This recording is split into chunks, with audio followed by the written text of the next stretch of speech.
तीर्थंकर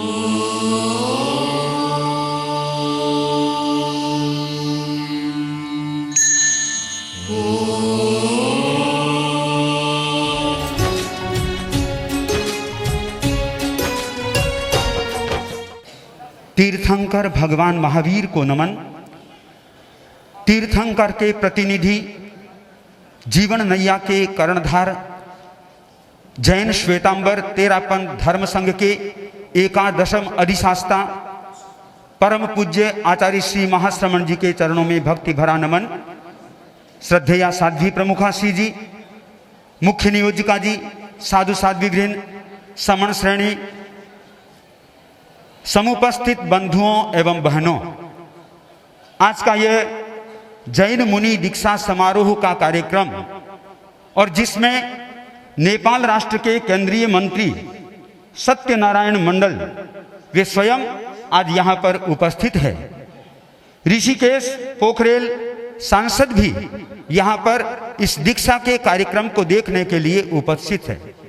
तो आज का यह कार्यक्रम जो बहुत ही शीघ्रता के साथ में आगे बढ़ रहा है और पूज्य प्रवर के द्वारा आज 4 दीक्षाएं प्रदान की जाएगी। इन दीक्षाओं में ऐसा भी कह सकते हैं, आज जो दीक्षाएं हो रही है वो नेपाल और भारत दोनों देशों से दीक्षाएं हो रही है। 3 दीक्षाएं जो सीधी दीक्षाएं हो रही है और समण श्रेणी से श्रमण श्रेणी की ओर अग्रसर होने वाली समणी शारदा प्रज्ञा जी, वे स्वयं विराटनगर की है, नेपाल की है। इसलिए आज 2 देशों की दीक्षाएं हैं, नेपाल और भारत की। तो सबसे पहले समणी शारदा प्रज्ञा जी के विषय में परिचय के लिए समणी विनय प्रज्ञा जी उपस्थित हो रही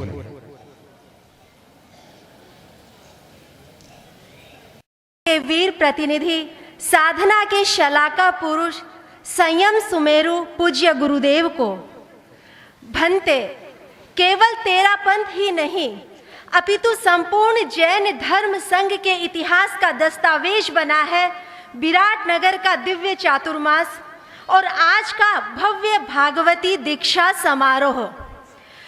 इस उज्जवल इतिहास में संभागी बन रही है यह समण श्रेणी, जिसका एक पुष्प ऊर्ध्वारोहण के लिए सन्मुख है। एक बार अंगीठी में जलते हुए अंगारे से पूछा गया कि भीड़ में तुम्हारी पहचान नहीं, क्या तुम अकेले रहना पसंद करोगे? अंगारे ने कहा, अकेले तो मैं प्रकाशहीन हो जाऊंगा। यही प्रश्न समुद्र की लहरों से पूछा गया तो लहरों का भी यही जवाब कि समुद्र के बिना मेरा अस्तित्व ही लुट जाएगा।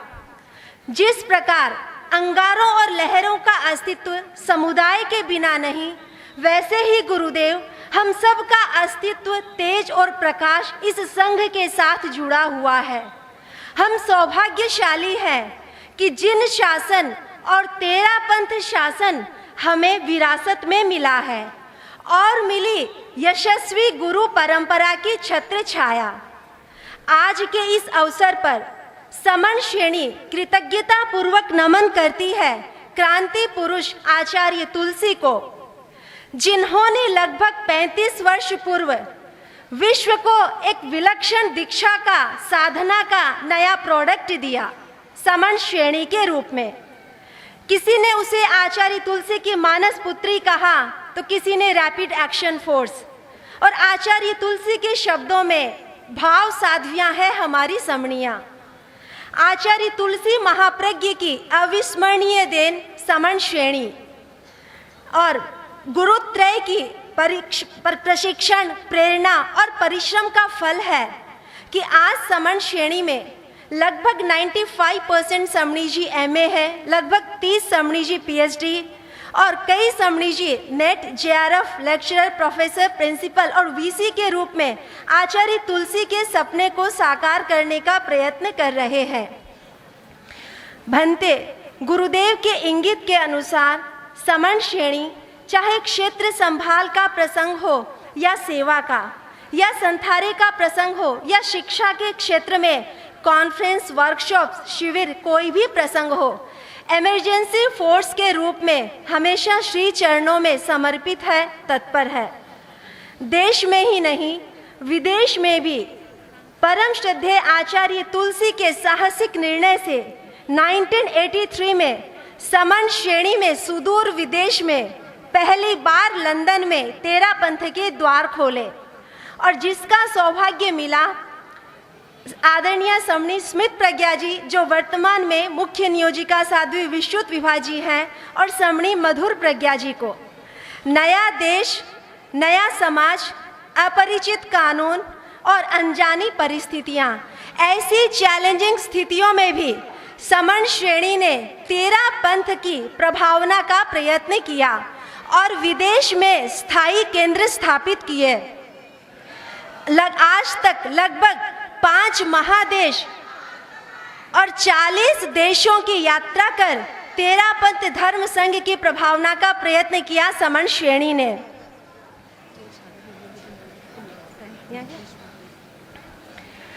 भंते, हम कृतज्ञ हैं, आपकी वत्सलता हमें निरंतर मिल रही है और यह समण श्रेणी आपके मार्गदर्शन में आपकी अनुकंपा का सतत अनुभव कर रही है, पल पल धन्यता का अनुभव कर रही है। और साथ ही हम कृतज्ञ हैं साध्वी प्रमुखा श्री जी, जिनका समय निरंतर मिल रहा है, और मुख्य नियोजिका जी का।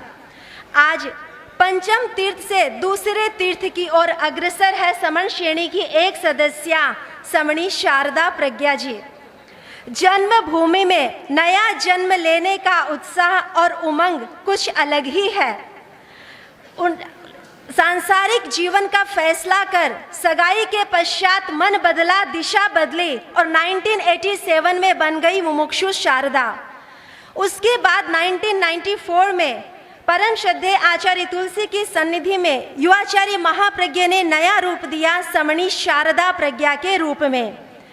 21 वर्षों तक समण श्रेणी में साधना की और कितना सुंदर योग, आज के ही दिन 21 वर्ष पूर्व आपने समण दीक्षा स्वीकार की और आज ही पुनः समण दीक्षा के लिए आप उन्मुख हैं। और इनके लिए अगर मैं एक शब्द कहना चाहूँ तो अनेक प्रसंगों पर इन्होंने गुरुत्रय की कृपा पाई है, यह इनका सौभाग्य रहा है। जैनोलॉजी में एमए करने के बाद आपकी विलक्षण प्रतिभा के कारण जैन दर्शन, संस्कृत, प्राकृत, इंग्लिश में विशेष अध्ययन का अवसर मिला। प्रभावशाली व्यक्तित्व, गायन आपकी सहज प्रतिभा है। गुरु निष्ठा, आज्ञा निष्ठा, स्वावलंबिता, स्वाध्यायशीलता आपकी संपत्ति है। आपकी नियम निष्ठा के लिए कहना चाहूँगी, you stand like a rock in your principles. और आपने हमेशा गुरु आज्ञा का सहजता से, समर्पण भाव से पालन किया है। आपके शुभ भविष्य के लिए संपूर्ण समण श्रेणी यह मंगल कामना करती है कि समण श्रेणी के अनुभव आपकी श्रमण श्रेणी में प्रगति के आधार बने और गुरु इंगित पर कदम सदा रहे गतिमान। गुरु इंगित की दिशा में कदम सदा रहे गतिमान। निर्मल संयम साधना सतत रहे वर्धमान। निर्मल संयम साधना सतत रहे वर्धमान। समण श्रेणी आपके आध्यात्मिक ऊर्ध्वारोहण की और विकास की सतत निरंतर मंगल कामना करती है। अभी आप लोगों ने समणी शारदा प्रज्ञा का परिचय सुना और अभी केवल वेश बदला है, द्रव्य से साध्वी है पर भाव से अभी तक समणी है। तो अपने विचारों के साथ में समणी शारदा प्रज्ञा जी।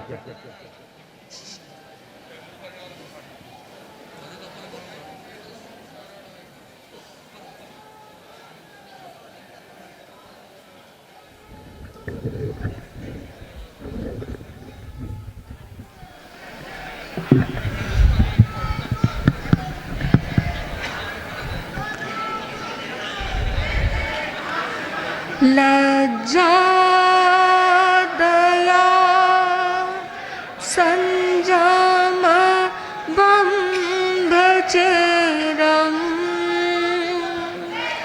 कल्याण भाग्यस्य विसोहिठाणं जे मे गुरु सयमनुसार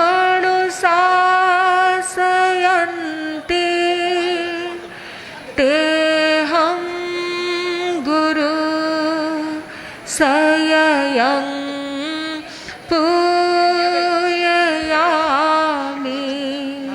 तेहं गुरु सयं पूजयामि।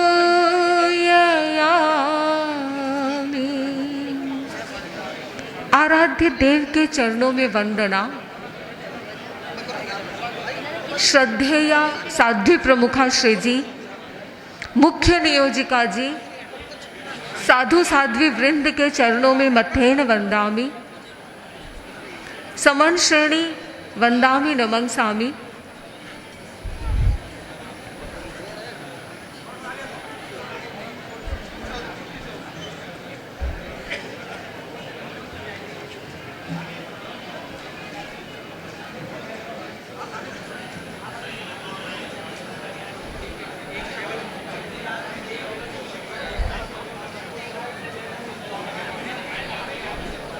आने वाले लोग एकदम मौन पूर्वक और अपना अपना जहां स्थान मिले जो व्यवस्था की हुई है उसके अनुसार ही।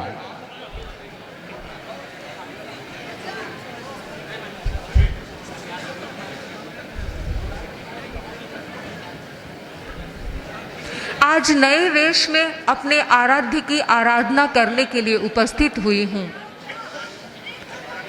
कुछ महीनों पूर्व इसी विराटनगर की धरती पर हमने पूज्य गुरुदेव का स्वागत किया, अभिनंदन किया, और आज के दिन मैं अभिनंदन अपने आरोहण का कर रही हूँ।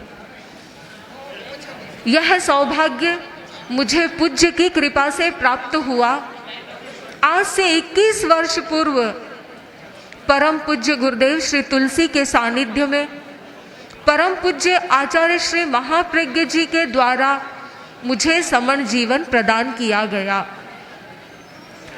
जीवन की यात्रा का यह एक महत्वपूर्ण पड़ाव रहा और मैं परम पूज्य गुरुदेव श्री तुलसी, परम पूज्य गुरुदेव श्री महाप्रज्ञ जी दोनों को आपके रूप में प्रणाम करती हूँ, नमन करती हूँ। गुरुदेव तुलसी नहीं होते तो यह शारदा समणी शारदा प्रज्ञा नहीं बनती। परम पूज्य गुरुदेव श्री महाप्रज्ञ जी की महती कृपा से मुझे कुछ करने, बोलने, खड़े होने का अवसर प्राप्त हुआ। मुझे जीवन के सूत्र मिले और आज परम पूज्य गुरुदेव श्री महाश्रमण जी के चरणों में मुझे श्रेणी आरोहण का अवसर मिल रहा है। मेरी अंतर चेतना आप में ही भिक्षु को देखती है, आप में ही तुलसी को देखती है, आप में ही महाप्रज्ञ को पा रही हूँ और आप स्वयं महाश्रमण के रूप में मुझे ऊर्ध्वारोहण कर रहे हैं। समण श्रेणी में बिताए मेरे 21 वर्ष, कल समणी जी ने कहा 21 ही रहना, तो समण श्रेणी में मुझे बहुत स्नेह वात्सल्य मिला। समण श्रेणी परम पूज्य गुरुदेव की मानस पुत्री और आचार्य श्री के शब्दों में सिद्ध पुत्री है। समण श्रेणी में मुझे साधना करने का जो मौका मिला, मैं उसे अपना अहोभाग्य मानती हूँ और आज परम सौभाग्य मानती हूँ कि मैं समण श्रेणी से विदा लेकर के श्रमण श्रेणी में प्रविष्ट होने जा रही हूँ। गुरुदेव, मेरे खून की कण कण में इस संघ का उपकार है, गुरुदेव का उपकार है। गुरुदेव तुलसी के बनाए गीतों की कुछ पंक्तियाँ। व्याप्त खून की बूंद बूंद में है उपकार तुम्हारा, व्याप्त खून की बूंद बूंद में है उपकार तुम्हारा। हो जाए बलिदान अगर यह औदारिक तर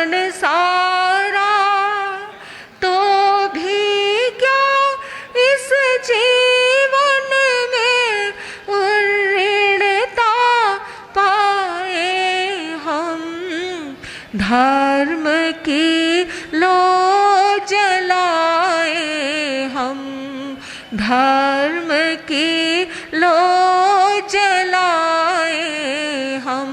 गुरुदेव मुझे आशीर्वाद प्रदान करें। गुरुदेव तुम्हारे गौरव को शिखरों चढ़ाए हम, धर्म की लो जलाए हम। आज के अवसर पर लोग कुछ मांगते हैं, लेकिन मैं गुरुदेव कुछ मांग नहीं रही हूं, क्योंकि दे तो आप रहे ही हैं। आप तो परम दाता हैं। आपने हमें सब कुछ दिया और बहुत कुछ देने जा रहे हैं। श्रेणी आरोहण प्रदान करने जा रहे हैं। जीवन के लिए मोक्ष तक पहुंचाने वाले जो भी सूत्र हैं गुरु से ही प्राप्त होते हैं। मैं निवेदन चरणों में यह कर रही हूं कि आप हमें ऐसा कुछ प्रदान करें कि हम संपूर्ण समर्पण कर सकें। हमारे समर्पण में किसी प्रकार की कोई शर्त न हो और हम संपूर्ण रूप से समर्पित होकर के इस संघ की सेवा कर सकें। ऐसा सुभाग्य दे, ऐसा दिमाग दे, ऐसा सुभाग्य दे, हम संग के लिए अपना स्वार्थ त्याग दे। ऐसा दिमाग दे, ऐसा सुभाग्य दे, हम संग के लिए अपना स्वार्थ त्याग दे। ऐसा दिमाग दे, ऐसा सुभाग्य।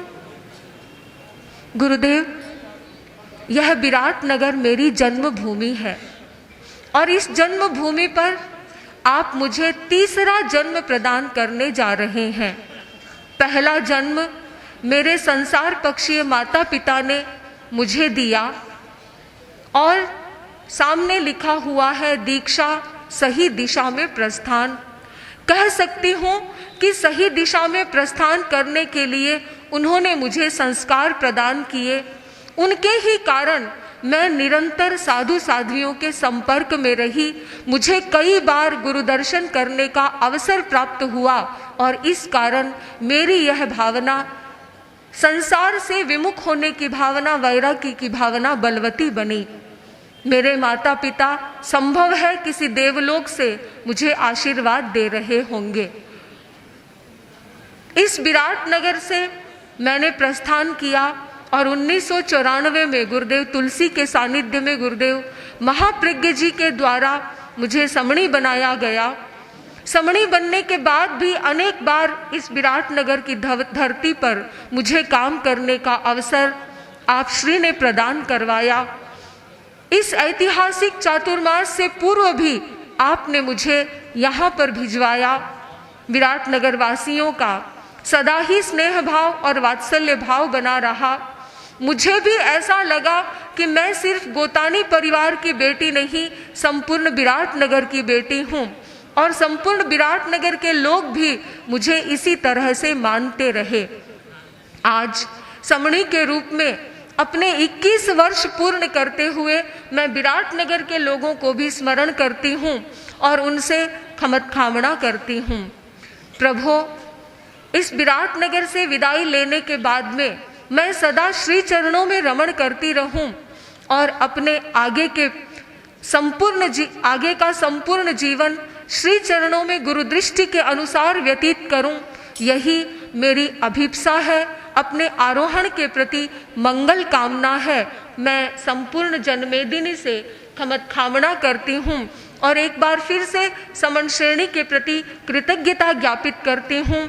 उन्होंने मुझे बहुत कुछ दिया, प्रदान किया, पढ़ाया, सिखाया, बढ़ाया और मेरे विकास में समन श्रेणी योगभूत बनी है। गुरुदेव का मार्गदर्शन मुझे जिस तरह से प्राप्त होता रहा वैसे ही सदा प्राप्त होता रहे, यह मैं अपने प्रति मंगल कामना करती हूँ।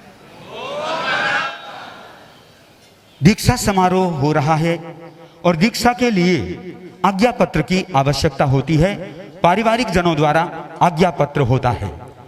समणी शारदा प्रज्ञा ने 21 वर्ष पूर्व दीक्षा ली थी। उस समय आज्ञा पत्र भेंट हो चुका था और शेष अब 3 बचे हैं। उनकी ओर से जो आज्ञा पत्र उनके पारिवारिक सदस्य पूज्य प्रवर के श्री चरणों में भेंट करने जा रहे हैं, उससे पहले आज्ञा पत्र का वाचन पारमार्थिक शिक्षण संस्था के मंत्री प्रबुद्ध श्रावकोत्तम बजरंग जी जैन।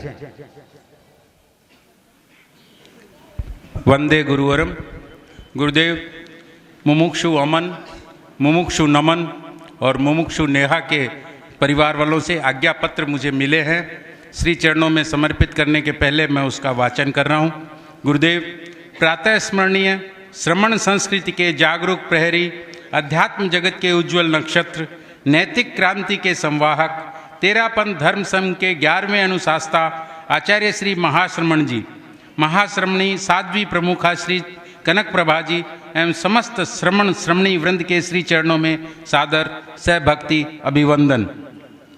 परम श्रद्धास्पद गुरुदेव, मेरे सुपुत्र अमन, मेरे सुपुत्र नमन, मेरी सुपुत्री नेहा वर्षों से संयम साधना के लिए समुत्सुक हैं। हम लोगों ने इनके विचार परिवर्तन के लिए विविध उपायों को काम में लिया है, किंतु ये सभी कसौटियों में खरी उतरी हैं। अतः पूर्ण योग्य समझकर हम सब बंधांजलि प्रार्थना करते हैं कि अब इन्हें पुनीत कर कमलों के द्वारा मुनि दीक्षा प्रदान कर तेरापंथ धर्म संघ की चरित्रात्माओं की श्रेणी में प्रविष्ट कराकर कृतार्थ करें। तपोधन, हम सब की यह शुभकामना है कि यह आपकी व्रत छाया में आत्म साधना और ज्ञानाराधना करते हुए तिन्नाणम तारियाणम इस आगम सूत्र को चरितार्थ करें। हमने यह आज्ञा पत्र सहर्ष एवं स्वेच्छा से लिखा है, संकोच, आवेश या प्रभाववश नहीं। सभी अभिभावकों के हस्ताक्षर हैं, सभी माता पिताओं के हस्ताक्षर हैं, सभी की साक्षियां हैं। ये पत्र इनके अभिभावक आपके श्री चरणों में समर्पित करते हुए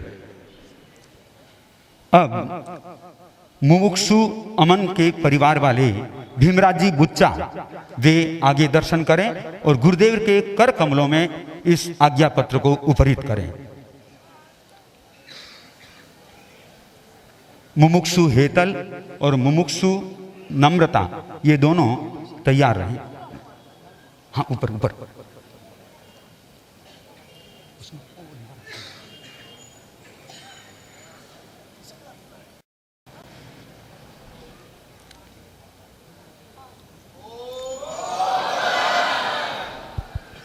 मुमुक्षु नमन भंसाली, टमकोर कोयम्बत्तूर, प्रवीण भंसाली एवं हेमा भंसाली वे आगे ऊपर दर्शन करें।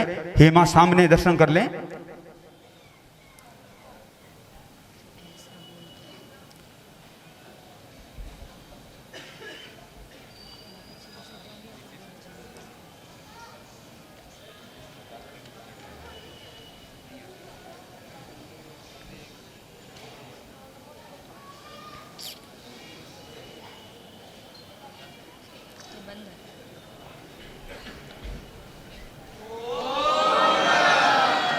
मुमुक्षु नेहा भोगर, सायरा सूरत, महेंद्र जी भोगर वे गुरुदेव के कर कमलों में आज्ञा पत्र को उपरित करें और से सदस्य सामने दर्शन करें।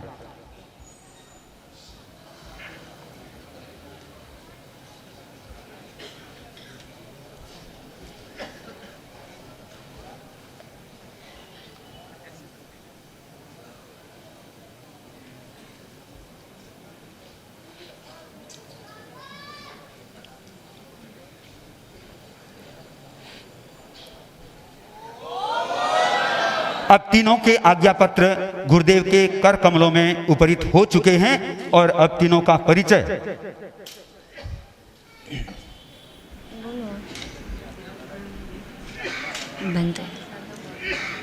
मंगल कलश लिए अंदर है पंच महाव्रत की जलधारा, हो अभिस्नात मुमुक्षु साधक धुप जाए जीवन अगसारा, धुप जाए जीवन अगसारा।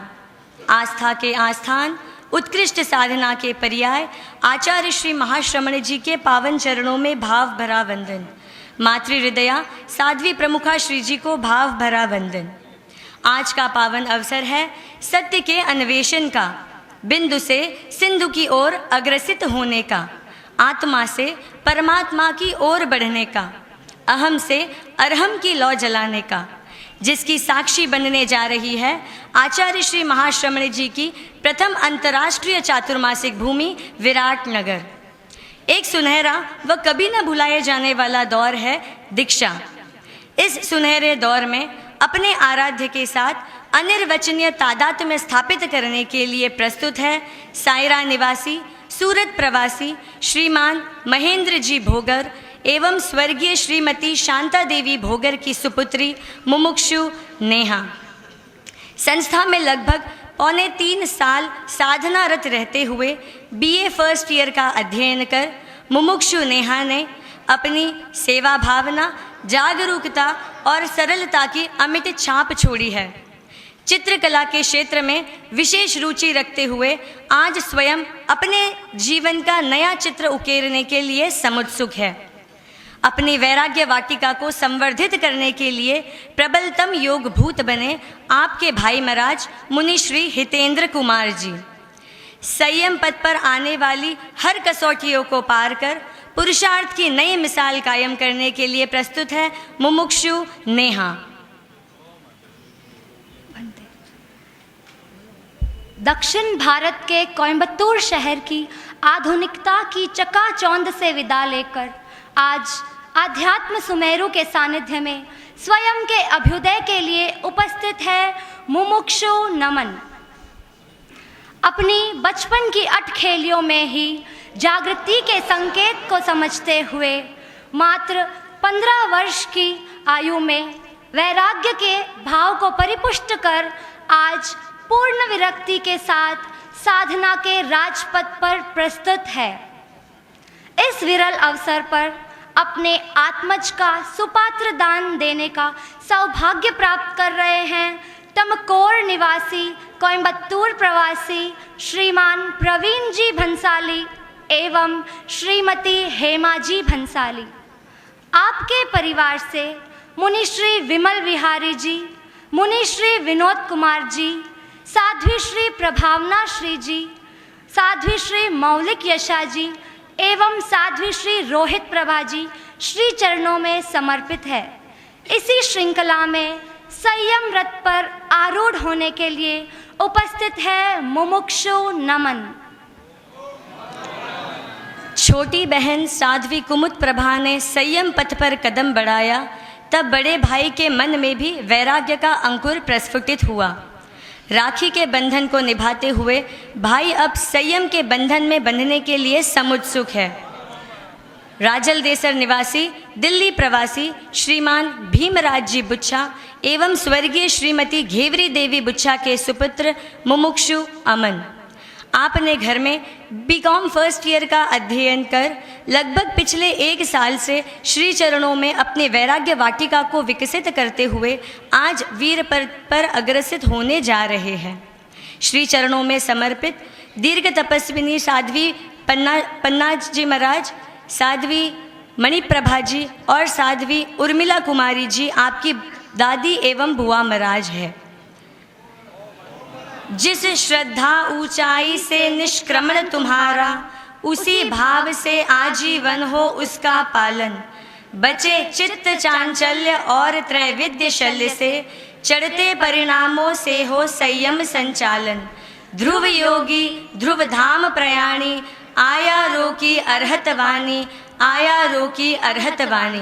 इन्हीं भावों के साथ अंत में हजूर को भावी आध्यात्मिक जीवन को लागी मंगल कामना घेर दे हमरो पूरा पारमार्थिक शिक्षण संस्था परिवार विगत में हुई भूलों के लिए क्षमा याचना करता है। और अब जो दीक्षा लेने जा रहे हैं उनके कुछ विचारों को सुन लेते हैं। मुमुक्षु नमन भंसाली। और महावीर को नमन। दीक्षा प्रदान करने वाले परम पूज्य आचार्य श्री महाश्रमण जी को नमन। साध्वी प्रमुखा श्री कनक प्रभा जी को नमन।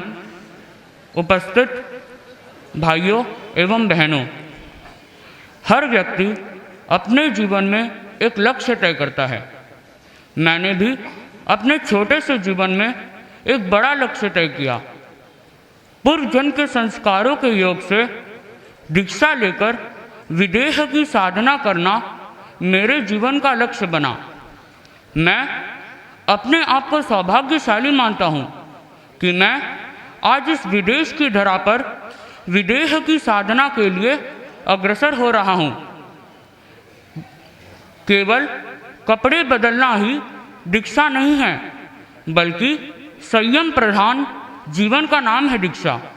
गृह त्याग करना ही दीक्षा नहीं है, बल्कि कसाय मुक्तता की साधना करने का नाम है दीक्षा। मेरी दीक्षा पूज्य प्रवर के पटोत्सव के अवसर पर 28 अप्रैल 2015 को काठमांडू में होने वाली थी, किंतु मेरे अंतराय कर्म के योग से वह प्राकृतिक आपदा भूकंप के कारण मेरी दीक्षा स्थगित हो गई और आज पुनः वह धन्य दिवस आ गया जिसका मुझे बेसब्री से इंतजार था। मैं कृतज्ञ हूँ गुरुदेव के प्रति, जिन्होंने मुझे पुनः दीक्षा का आदेश देकर आश्वस्त किया और मेरे आकुल व्याकुल मन को प्रसन्नता से भर दिया। दीक्षा लेना और वो भी 13 पंथ धर्म संघ में, यह तो सोने में सुहागी जैसी बात हो गई।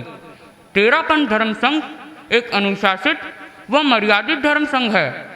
इस धर्म संघ में दीक्षा लेने का अर्थ है अपने जीवन को अनुशासित व मर्यादित बनाना।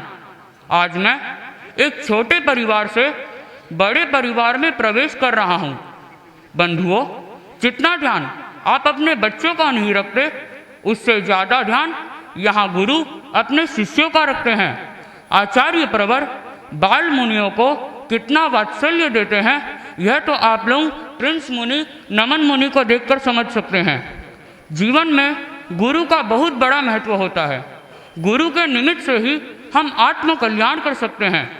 कहा है, गुरु की करुणा से मिलता संयम सुखमय, गुरु के चरणों में रहता साधक निर्भय, गुरु की सन्निधि में दुविधा मिटती सारी, गुरु का पथ दर्शन पग पग मंगलकारी।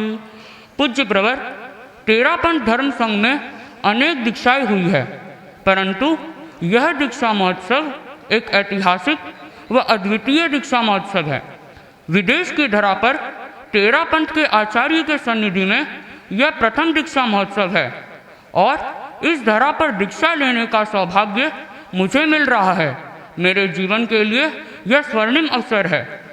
आचार्य महाप्रज्ञ जी के जन्म स्थान टमकोर को अपनी पैतृक गांव कहते हुए मुझे गौरव की अनुभूति हो रही है। आज के दिन मैं उन्हें श्रद्धा से स्मरण करना चाहूँगा। अपने जीवन के शुभ अवसर पर लोग बड़ों से आशीर्वाद लेते हैं और भेंट स्वरूप कुछ देते हैं। पूज्य प्रवर जीवन की शुभ बेला में मैं स्वयं अपने आप को श्री चरणों में समर्पित कर रहा हूँ और इससे बड़ी भेंट क्या होगी। तथा वर्तमान में गिफ्ट के बाद रिटर्न गिफ्ट की परंपरा चलती है, इसलिए रिटर्न गिफ्ट में मैं आपसे आशीर्वाद स्वरूप 3 वरदान चाहता हूँ। पहला, जिस सिंह वृत्ति से तथा उत्तम भावना से मैं दीक्षा ले रहा हूँ, जीवन पर्यंत उसी भावना को रखते हुए साधना के सुमेरु का स्पर्श कर सकूं। दूसरा, जीवन की हर क्रिया में संयम का आचरण करता हुआ कसाय विजय की साधना कर सकूं तथा पंचाचार की साधना में प्रवीण बनूं। तीसरा, कुछ क्षणों बाद आपका सबसे छोटा व लाडला शिष्य बनने वाला यह नमन अपने जीवन के अंतिम सांस तक आपके चरणों में नमन करता रहे।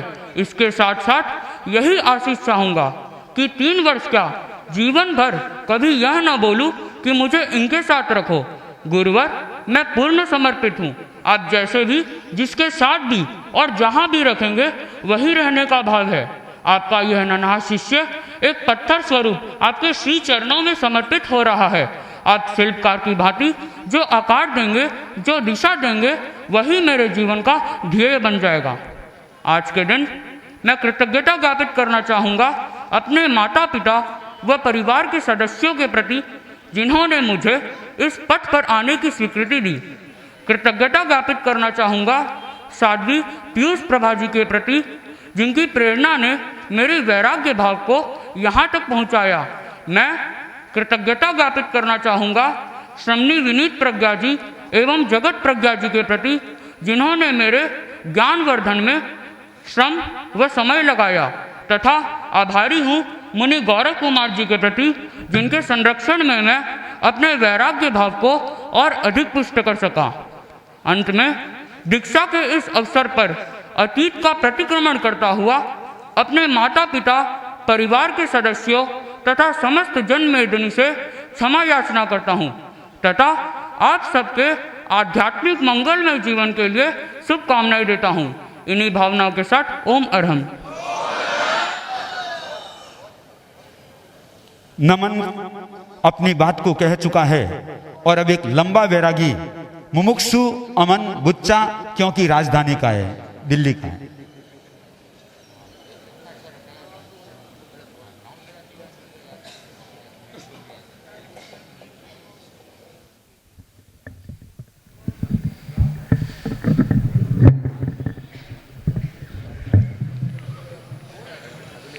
परम पूज्य गुरुदेव के श्री चरणों में वंदना।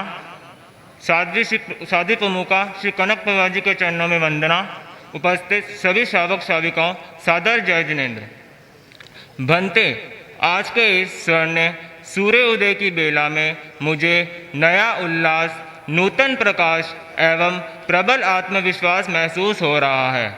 मैं भटक रहा था, अज्ञान के अंधकार में उलझ रहा था, समस्याओं के जाल में मेरी जीवन नौका डगमगा रही थी संसार समुद्र में। अब मुझे मिला है ज्ञान का आलोक एवं समस्याओं से छुटकारा। मेरी डगमगाती नौका की पतवार थाम रहे हैं पूज्य प्रवर अपने कर्म कमलों में।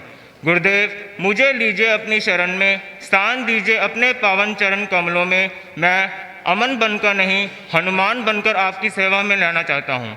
हे देव, आर कृपा निधान है। मैं आपका कृपा पात्र बनकर संयम साधना में लीन होकर परम ज्योति में मिलना चाहता हूँ। गुरुदेव, मैं नम्र निवेदन करना चाहता हूँ कि आज मेरा जन्म दिवस भी है। बुच्चा परिवार में तो मेरा जन्म करीब 20 वर्ष पूर्व हो चुका है, लेकिन आज इस छोटे से परिवार को छोड़ इस विशाल शमन परिवार में जन्म लेने जा रहा हूँ, इसलिए ये मेरा प्रथम जन्म दिवस भी है। ये बहुत सौभाग्य की बात है।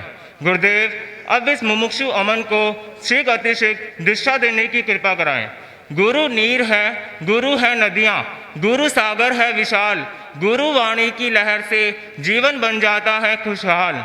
आज के इस मंगल अवसर पर मैं गुरुदेव से ऐसा आशीर्वाद प्रदान करना चाहता हूँ जिसको प्राप्त कर मैं भगवान बन जाऊँ। परम आराध्य आचार्य प्रवर एवं माते हृदया साध्वी प्रमुखा श्री कनक प्रभा जी की प्रत्यक्ष परोक्ष प्रेरणा ने मुझे इस दिशा की ओर बढ़ने को प्रेरित किया।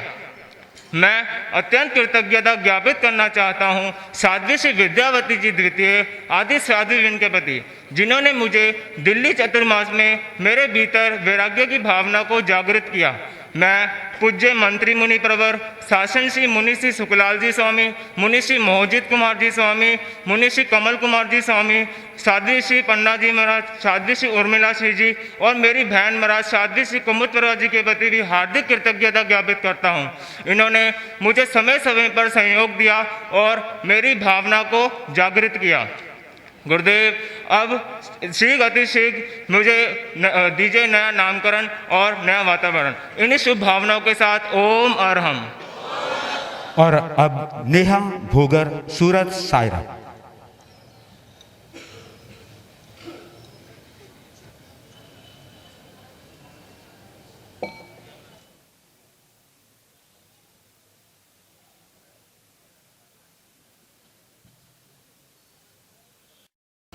अनंत अनंत ऊर्जा के सूत परम पूज्य गुरुदेव को प्रणाम।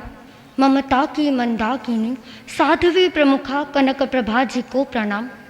यहाँ उपस्थित श्रद्धालु श्रावक श्राविका, जिस स्वप्न को संजोए मैं इतने दिनों से इंतजार कर रही थी, वह स्वप्न गुरुवर आपकी असीम कृपा से पूर्ण होने जा रहा है। गुरुवर, क्या बताऊं मैं आज का इस दिन के बारे में मैं आपसे क्या कहूं। बड़ी प्रसन्नता हो रही है, अंतर की आरज़ू बार बार बोल रही है कि नेहा तू आज गुरुदेव के चरणों में सर्वात्मना समर्पित होने जा रही है। बड़ी ही प्रसन्नता हो रही है गुरुदेव आज मुझे कि तेरा पंथ धर्म संघ में सुशिक्षा के रूप में आज मेरा नाम भी अंकित होने जा रहा है। गुरुवर, आज का यह अवसर मेरे लिए नया जन्म है, एक ऐसा जन्म जिसकी मैंने कभी कल्पना भी नहीं की थी कि ऐसा जन्म मुझे प्राप्त होगा। मैंने कभी नहीं सोचा था अपने जीवन में कि मैं नेहा कभी दीक्षा ले सकती है, लेकिन गुरुवर आपकी असीम कृपा से तथा मातृ हृदया साध्वी प्रमुखा श्री जी के वात्सल्य से इतनी सहज मुझे प्रेरणा प्राप्त हुई कि आज मैं प्रसन्नता पूर्वक आप श्री के चरणों में सर्वात्मना समर्पित होने जा रही हूँ। कृतज्ञता ज्ञापित करना चाहूँगी आज के इस अवसर पर मेरी मातुश्री, स्वर्गीय मातुश्री, जिनके संस्कार रग रग में मुझ में समाहित है, जिनकी जो धर्म की कला थी उसी धर्म की कला के कारण आज मैं 2 नवंबर 2015 को गुरुदेव के चरणों में सर्वात्मना समर्पित होने जा रही हूँ। गुरुवर, बड़ी प्रसन्नता होती है मुझे यह कहते हुए कि मेरा जो जन्म दिवस है वह 24 नवंबर को है और बड़ी प्रसन्नता हो रही है आज के इस अवसर को देखकर कि आज 2 नवंबर है। केवल 4 चला गया है और 2 रह गया है। गुरुवर, आपने इतनी महती कृपा कराई कि मुझे आज के इस अवसर पर दीक्षा प्रदान करने की आपने मुझ पर असीम कृपा करवाई। कृतज्ञता ज्ञापित करना चाहूँगी मेरे पिताजी के प्रति, जिन्होंने केवल एक बार भाई महाराज के निवेदन पर मुझे ना तक नहीं कहा और गुरुदेव के चरणों में समर्पित होने के लिए आज्ञा प्रदान कर दी।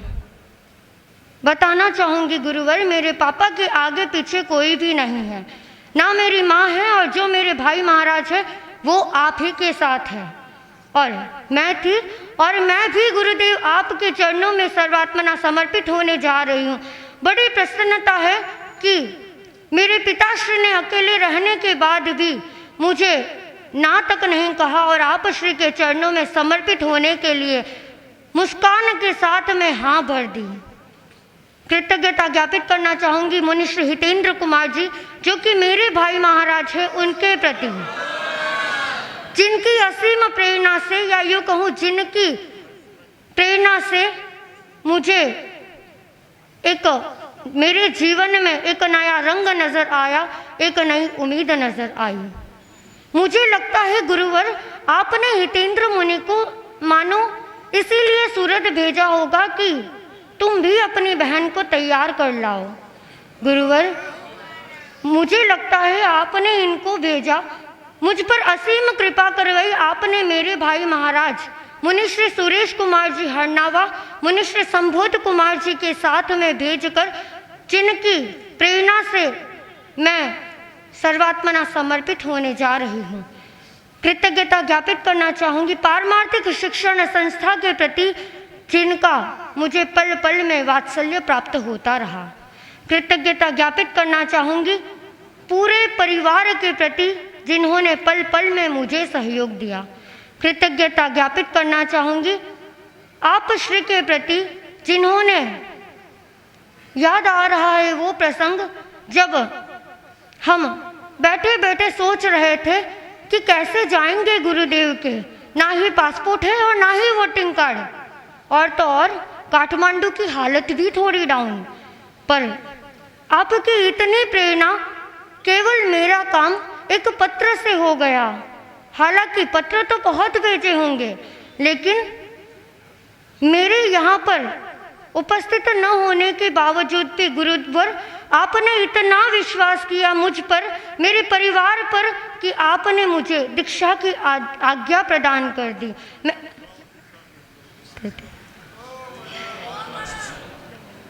और अब समय हो रहा है, इसलिए यह प्रथम बार अवसर है कि इस नेपाल की धरती पर 13 पंथ के आचार्यों द्वारा दीक्षा होना, इसलिए मेरा निवेदन परम पूज्य गुरुदेव से। दीक्षार्थी हैं, उनमें समणी तो खैर पहले हो गई है, बस अब तो 3 हैं मुमुक्षु। उनके माता पिता और खासकर माता या उनके निकटतम जो हैं अधिकारी माता पिता आदि, वे थोड़े सामने दर्शन कर सकेंगे, क्योंकि लिखित में तो आज्ञा हमारे पास आई हुई है, मौखिक और आज्ञा ले लेते हैं।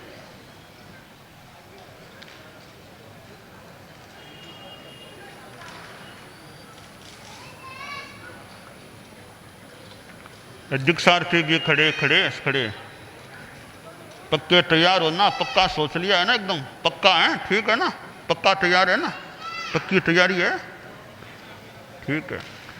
हाँ, आप सबकी आज्ञा है, दीक्षा दे दें इनको, हैं, ठीक है। और भी इनके चाचा मामा आदि आदि हो नातीले, वो भी खड़े खड़े आज्ञा दे सकते हैं सभी। हाँ, इनको दीक्षा दे दें, ठीक है। आपकी सब सहमति, सबकी सहमति है ना, ठीक है, बस ठीक है। नमो अरहंताणम, सुनिए, नमो सिद्धाणम, नमो आयर्याणम, हाँ खड़े न रहे, नमो उवज्झायाणम, नमो लोये सब्बसाहूणम। भगवान महावीर को नमस्कार। आचार्य भिक्षु और फिर उनके उत्तरवर्ती आचार्य और मेरे धर्म गुरु परम पूज्य गुरुदेव तुलसी और परम पूज्य आचार्य महाप्रज्ञ जी का श्रद्धा के साथ स्मरण करता हूँ। साध्वी प्रमुखा जी का अभिवादन करता हूँ। श्रद्धेय मंत्री मुनि श्री जो हमारे दिल्ली में विराजमान हैं, उनको मैं यहाँ बैठा बैठा सम्मान के साथ वंदना करता हूँ। हमारे 2 रत्नाधिक मुनि प्रवर यहाँ विराजमान हैं, उन दोनों को भी विनय से वंदना करता हूँ। करेमि भन्ते सामाइयम सब्बम सावज्जम जोगम पच्चक्षामि जावज्जीवाये तिविहम तिविहेणम मणेणं वायाए काएणम न करेमि न कारवेमि करम तम्पि अन्नम न समनु जानामि तस्य भन्ते परिक्कमामि निंदामि गरिहामि अप्पाणं बोशिरामि। यावज्जीवन 3 कर्ण 3 योग से सर्व सावध्य योग का त्याग है। बस अब ये साधु साधियां बन गए हैं।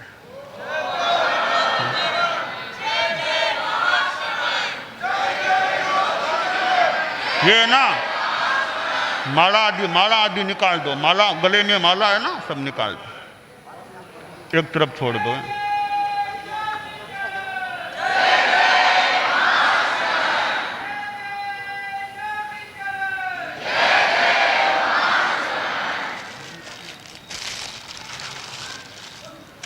अब 3 बार बंधन करो। हाँ, वहीं से कर लो।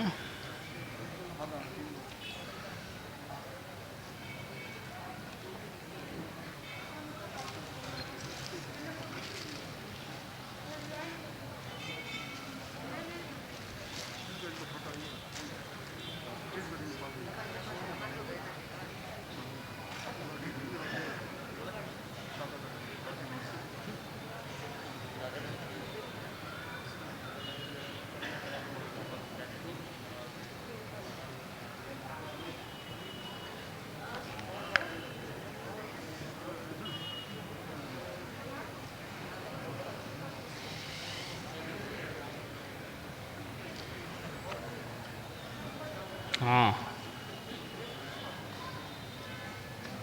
हाँ, खड़े हो जाओ। अब अतीत की आलोचना आरसवाणी के द्वारा इच्छामि परिक्रमी इरियावहियाय विराहणाय गमनागमने पाणकमणे बीयकमणे हरियकमणे ओसा उत्तिंग पणग दगमट्टी मक्कड़ा संताना संकमणे जेमे जीवा विराहिया एगिंदिया बे इंदिया ते इंदिया चौरिंदिया पंचिंदिया अभिहया वत्तिया लेसिया संघाइया संघट्टिया परियाविया किलामिया उद्दविया ठाणा ओ ठाणम संकामिया जीविया ओ ववरोविया तस्समिच्छा मी दुक्कडम तस्य उत्तरीकरणेनं पायच्छित्तकरणेनं विशोहीकरणेनं विसल्लीकरणेनं पावाणं कम्माणं निघ्घाय नट्ठाय ठामि काउस्सग्गम अन्नत्थ ऊससि एणं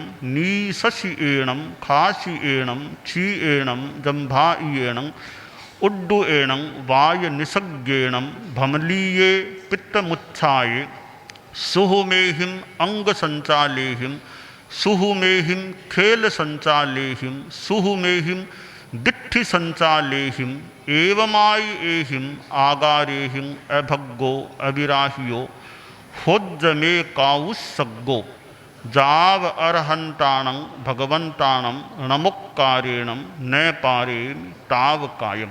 अब ध्यान करो, हाथों को नीचे, एकदम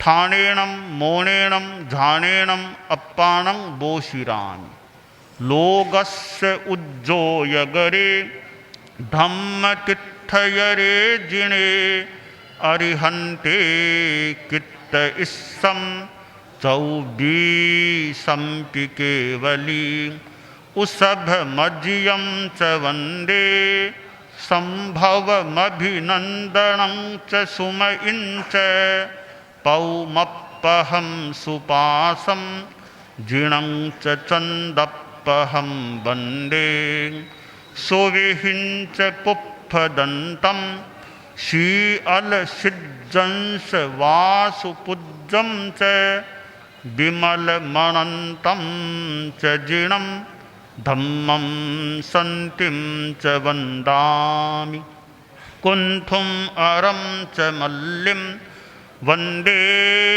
मुनिसुब्बयं नमिजिणं च वन्दामि रिट्ठनेमिं पासं तः बद्धमानं च एवं मये अभिथुआ विहुय रयमला पहीण जरमरणा चौबीसंपि जिणवरा तित्थयरा मे पशीयन्तु कित्तियवन्द्यमये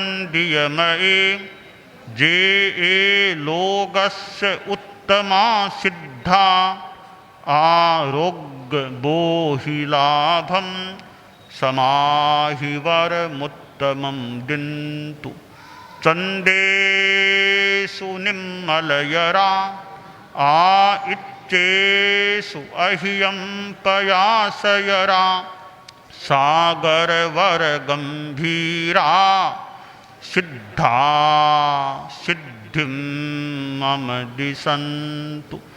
नमो अरहंताणं नमो सिद्धाणं नमो आयरियाणं नमो उवज्झायाणं नमो लोये सब्बसाहूणं। ध्यान संपन्न। लोगस्य उज्जोयगरे धम्मतित्थयरे जिणे अरिहन्ते कित्त इस्सं चौबीसंपि केवली उसभमजियं च वन्दे संभवमभिनन्दनं च सुमयिं च पौमप्पहं सुपासं जिणं च चन्दप्पहं वन्दे सुविहिं च पुप्फदन्तं शीअल सिद्धंस वासुपुज्जं च विमलमणन्तं च जिणं धम्मं सन्तिं च वन्दामि कुन्थुम् अरं च मल्लिं वन्दे मुनिसुब्बयं नमिजिणं च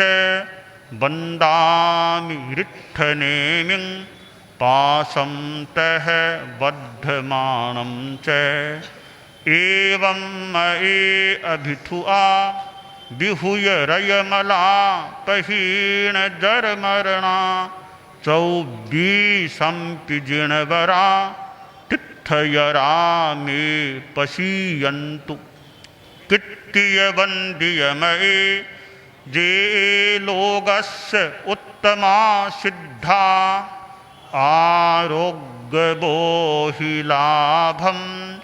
समाहि वरमुत्तमं दिन्तु चन्देषु निम्मलयरा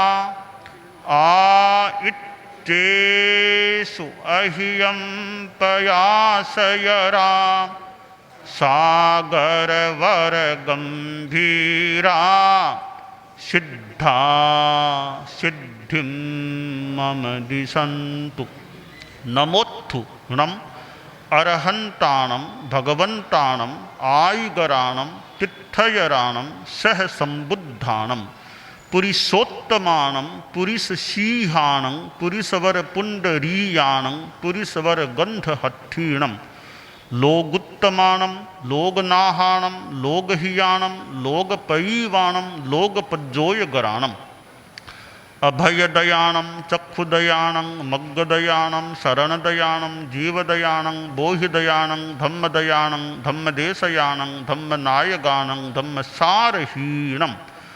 धम्मवरचावुरन्तचक्रवट्टीणं दिवोताणं शरणगैपयिट्ठा अपरिहयवरनाणदंशनधराणं विअट्टछौमाणं जिणाणं जावयाणं तिल्नाणं तारयाणं बुद्धाणं बोहयाणं मुत्ताणं मोयगाणं सव्वन्नूनं सब्बदरिशीणं शिवमयल मरुय मणंत मक्खय मव्वा बाह मपुनरावित्तयं सिद्धिगैनाम ध्येयं ठाणं संपत्ताणं नमो जिणाणं जियभयाणम्।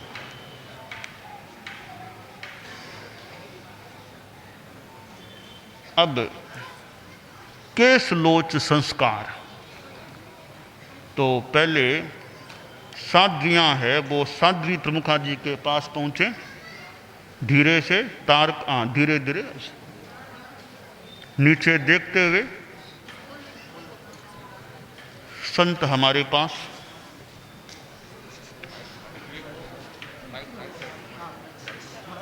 सुनो सुनो नमन नमन एक बार पहले अमन अमन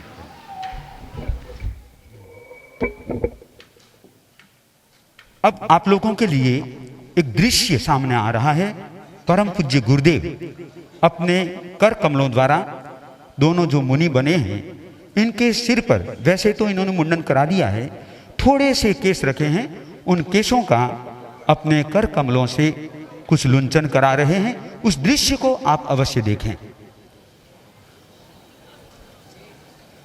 और देखिए यह एक प्रकार की चोटी है। इस चोटी को गुरु अपने हाथों से अपने हाथों में ले रहे हैं और इसका मतलब है कि शिष्य की चोटी गुरु के हाथ में आ रही है। मंत्री महोदय भी यहां पर देख रहे हैं और हम लोग गुरुदेव के साथ में नेपाल में है और नेपाल में यह दृश्य प्रथम बार हो रहा है क्योंकि गुरुओं के हाथों द्वारा यह दृश्य आज तक तो नेपाल के इतिहास में हुआ नहीं।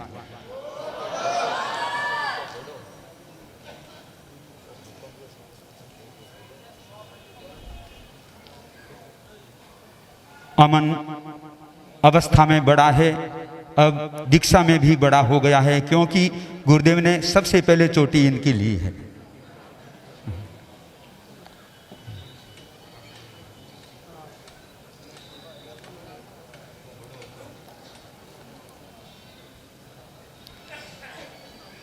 अब नमन, आगे दर्शन करें।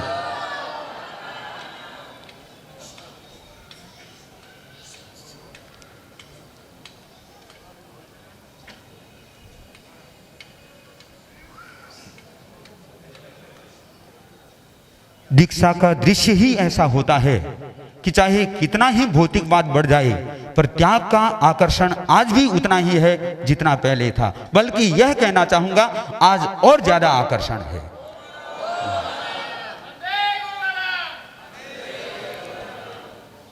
और मुझे तो यह भी लग रहा है, हो सकता है आपके मन में यह भी आ जाए कि हम भी अपने पुत्रों को गुरुदेव के चरणों में समर्पित कर दें।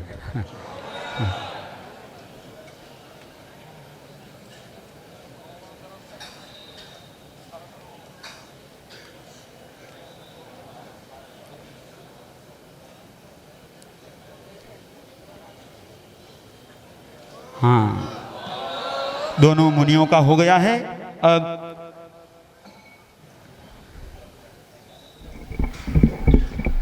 समणी शारदा प्रज्ञा जी जो अब साध्वी के रूप में है, साध्वी प्रमुखाश्री जी के पास में पहुंच गई है और साध्वी प्रमुखाश्री जी अपने हाथों से जो सर पर केस हैं उन्हें लिरा रही है। और आप लोग ये नहीं सोचें कि इधर जो दो भाई मुनि बने उनका लुंचन गुरुदेव ने किया तो उनकी चोटी गुरु के हाथ में आ गई। साध्वियों का लुंचन साध्वी प्रमुखाश्री जी करा रही है, फिर भी यह चोटी गुरु के हाथ में ही आ रही है।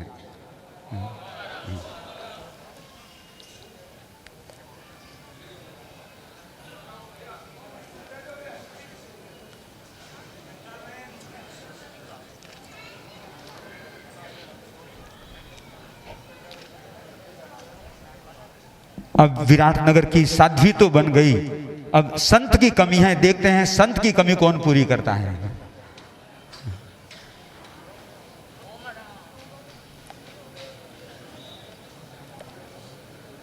जो मुमुक्षु नेहा थी, सायरा सूरत, वे अब साध्वी बन गई है और साध्वी प्रमुखाश्री जी उनके सर का केस लुंचन करा रही है।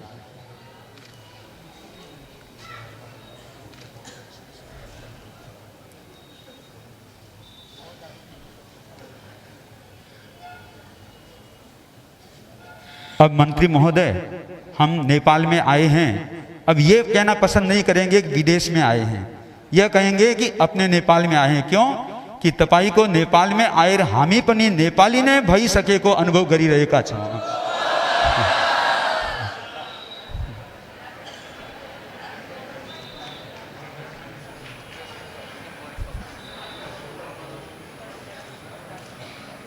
अब पुनः गुरुदेव से विनम्र निवेदन। अब यह केस लोच का संस्कार संपन्न हुआ है और यह हमारे जैन शासन में परंपरा चली आ रही है कि बालों को हाथों से लेना।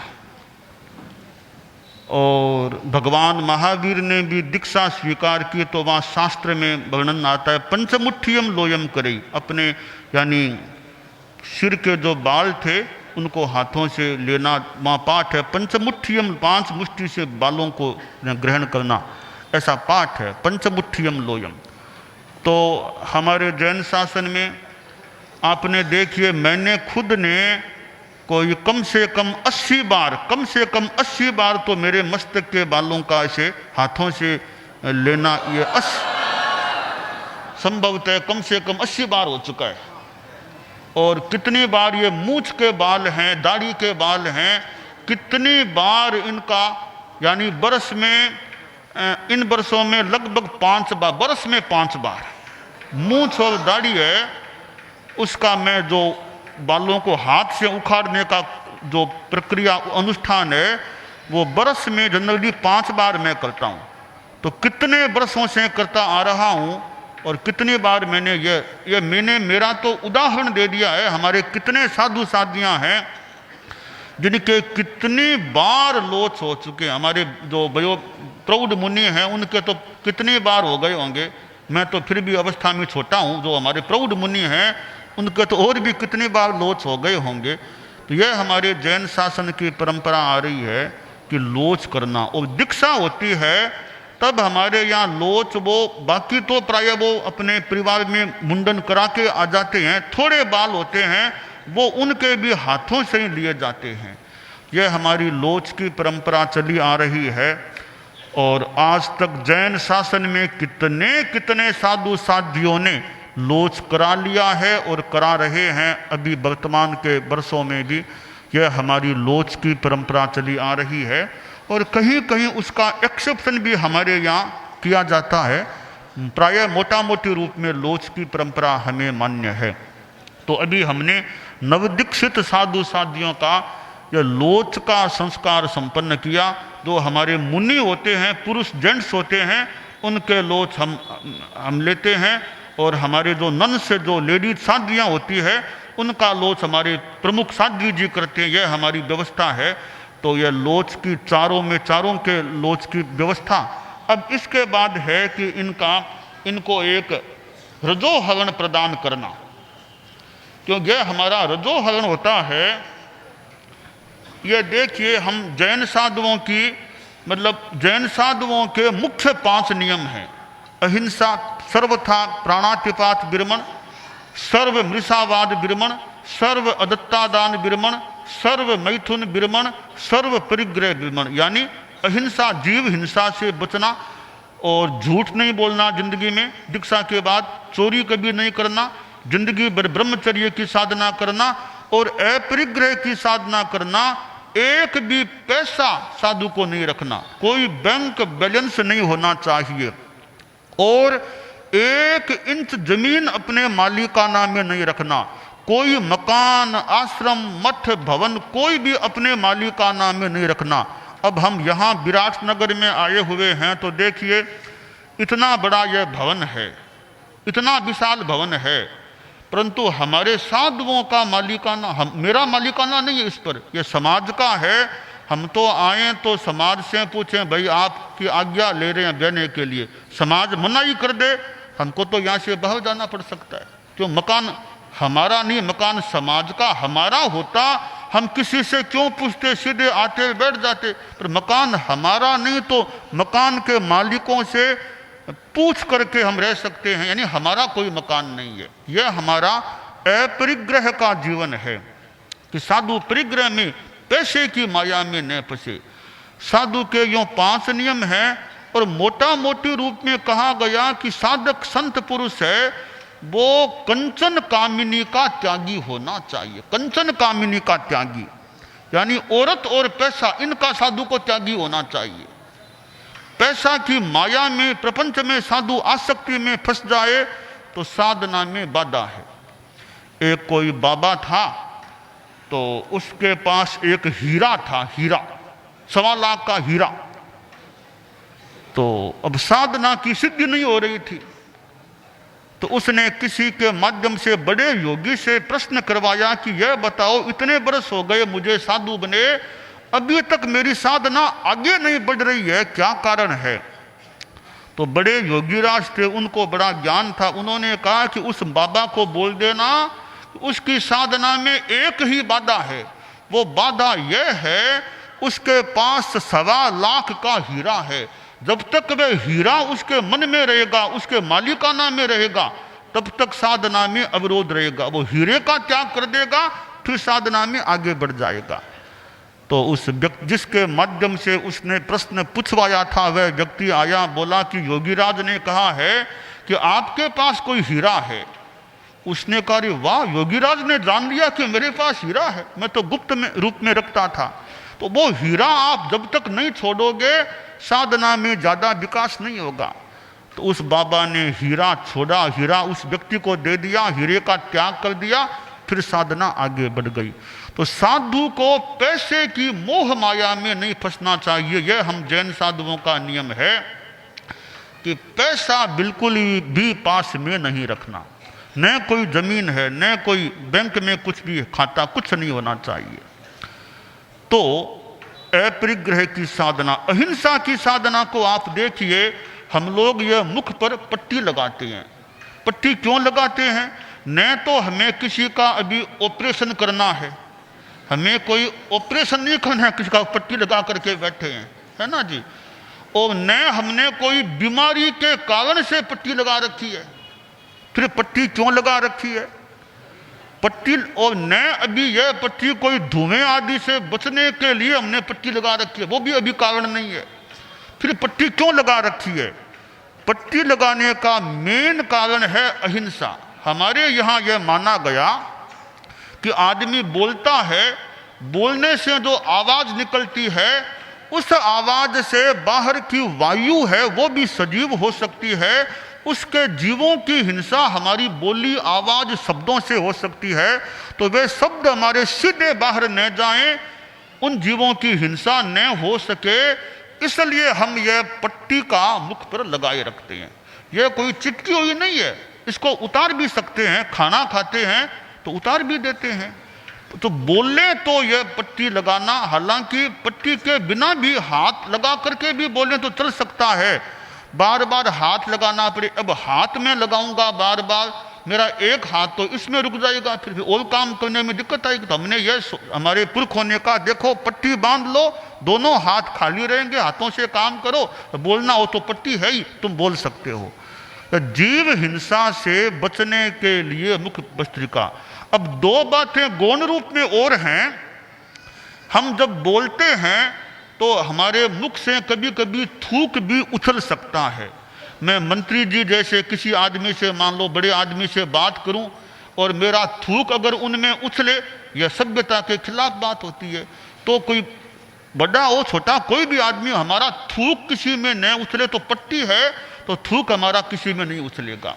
शास्त्र का स्वाध्याय करें, ग्रंथों को पढ़ें और बोल बोल के पढ़ें, तो हमारा थूक है वो शास्त्र पर भी न पड़ जाए तो वह भी एक बचाव हो जाता है।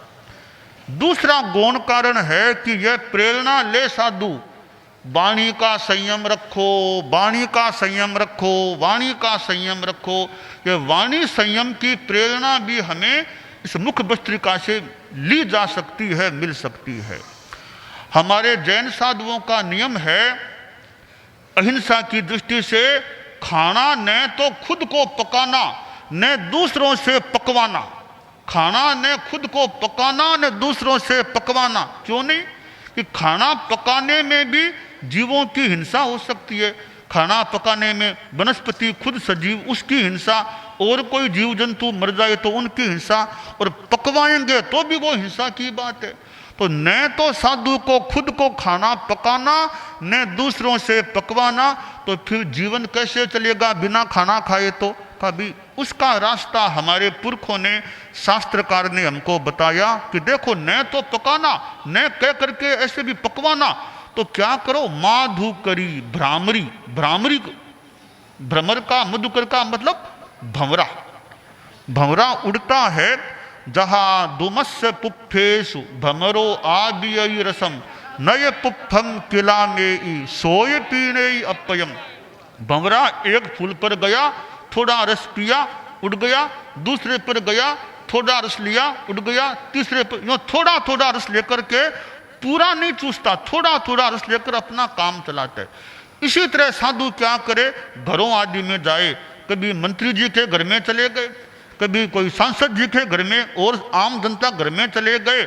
आपके घर में मान लो 20 रोटियां, आपके 8-10 आदमी है घर में खाने वाले, तो मान लो 20 रोटियां आपके घर में बनी है। हम लोग गए कि मंत्री जी आपकी इच्छा हो थोड़ी सी रोटी हमको दे दो, तो मंत्री जी ने एक आधी रोटी मान लो हमको दे दी। तो आधी रोटी मंत्री जी के घर से ली, आधी रोटी आपके घर से ली, आधी रोटी आपके घर से ली, आधी इनके, यूँ करते करते 20 रोटियां हो गई। वो ला करके हमारे साधु खा लेते हैं। तो न तो आपको तकलीफ पड़ी, 20 रोटियों में से आधी हमको दे दी, आपके क्या फर्क पड़ेगा आधी रोटी देने में, और हमारे यूँ करते करते पेट भर जाएगा, तो हमारा काम भी चल गया, आपको विशेष तकलीफ नहीं पड़ी। तो न तो हमको पकाना पड़ा न पकवाना पड़ा, और थोड़ी थोड़ी रोटी आदि लेकर के हमारा काम चल गया। ये क्यों? अहिंसा के लिए, किसी जीव की हिंसा हमारे कारण से न हो जाए। हमारे जैन साधुओं का नियम है, साधु साधुयां एक ही बात है, रात को यानी सूर्य अस्त होने से लेकर वापस सूर्य उदय हो, यह रात का काल, यह रात है, सूर्य अस्त से सूर्य उदय होने तक का समय रात्रि कहलाती है। रात्रि में भोजन तो करना ही नहीं, एक बूंद पानी भी नहीं पीना रात को। आज जो ये साधुयां साधु बने, अब इनके नियम लागू हो गया है, अब से ही इनको रात को न तो खाना न पानी पीना। हम साधुओं का साधियों का नियम है, सूर्य अस्त होने से पहले पहले खा लो पी लो, रात पड़ने के बाद, सूर्य अस्त होने के बाद न खाना और न पीना। यह हमारे साधुओं का नियम है। तो हम जीव हिंसा से बचने का प्रयास करें, यह हमारी साधना है। हम लोग हैं कार बस आदि वाहनों में नहीं बैठते हैं सामान्यतया। क्यों नहीं बैठते आप देखिए, अगर कार में यात्रा करते हैं तो कार के नीचे कितने कीड़े मकोड़े, बिल्ली, चूहा, सांप, बिच्छू, कुत्ता, कितने प्राणी कार आदि वाहनों से दुर्घटना में या उनके नीचे आकर के मर सकते हैं। तो साधु के कारण से हिंसा क्यों हो? तो हम लोग कार बस ट्रेन प्लेन आदि में सामान्यतया नहीं बैठते हैं। तो आप कहेंगे कि मान लो आप चलेंगे तो पैर के नीचे आके जीव मर गए तो हमारे साधुओं की यह विधि है, ईर्या समिति, देख देख के चलो, कोई कीड़ा मकोड़ा पैर के नीचे आ न जाए, कोई जीव जंतु मर न जाए। पाम को इस तरह रखने का प्रयास करो कि जीव जंतु पैर के नीचे आकर के न मर जाए। तो आप कहोगे मान लो दिन में तो आंखों से देख लोगे, रात में अंधेरे में चलना पड़े तो क्या करोगे? तो हम साधुओं की व्यवस्था है, रात को विशेष यात्रा करनी नहीं, चलना नहीं, बाहर घूमना नहीं। सामान्यतया रात में प्रायः थोड़ा बहुत कहीं शरीर चिंता आदि आदि के लिए कुछ चलना पड़े तो रात को अंधेरा हो, कोई कीड़ा मकोड़ा पैर के नीचे आके मर जाए तो उसके लिए हमारे पुरखों ने यह हमें बताया है, यह है रजोहरण। इसका नाम है रजोहरण। यह ऊन का बना हुआ है, ऊन से बना हुआ, यह ऊपर डांडी है और यह इसको हम हाथ में, यह रजोहरण सामान्यतया हर साधु साध्वी के पास सामान्य रूप में, मेरे पास भी है, हमारे और भी खड़े हो दिखाओ, खड़े कर दिखाओ, हमारे संतों के पास देखिए, यह प्राय सबके पास यह आमतौर से होता है। हमारे साथियों के पास भी है, यह हाथ में रखते हैं, पास में रखते हैं साधु साथी। कहीं बाहर जाएं आमतौर से बैठ जाओ, इसको साथ में रखते हैं, बाहर जाते हैं साथ में रखते हैं। ये क्यों रखते हैं?